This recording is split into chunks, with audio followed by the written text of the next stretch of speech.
The G20 has plenty of critics. Nothing more than a great photo op for world leaders, a club for wealthy elites, excludes poor countries, resolutions soon forgotten. And this year, the United States, the world's most powerful economy, isn't even at the summit in South Africa. And yet, this G20 summit might be the most remarkable ever. Welcome to the flip side. Let's start with the obvious, but not to be dismissed, aspect of this year's G20 summit. It's the first to take place on the African continent, and Africans will arguably have more representation than ever before. It definitely is an exciting moment. We are in the global south. It plays a very good representation, for the countries that aren't in the first world. It does make me feel proud. We're not only in this alone, we're also representing the entire of Africa. So as an African youth, it's a great moment for us all.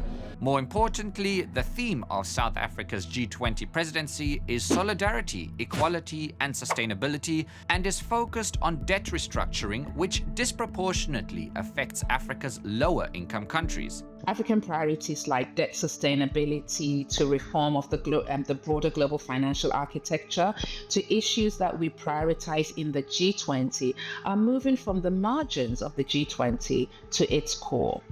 They've put mobilize and finance for a just energy transition, increasing the quality and quantity of climate flows to developing countries, many of which are in Africa, and harnessing critical minerals for inclusive growth and sustainable development. That's never really been a priority for wealthy lending countries in the G20, but now it could be a starting point for negotiating things like resource extraction more fairly. Africa has to deepen the way it grows and transform its economies from a dependence on exporting of raw materials to value addition that can create jobs for its people.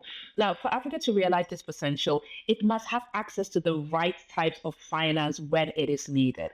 And I think South Africa's focus on the cost of capital is an excellent example of why the G20 happening on African soil is good for Africa. So, how can South Africa's G20 summit succeed, even without the US, a major stakeholder in institutions that lend to African countries? We must make this process inclusive.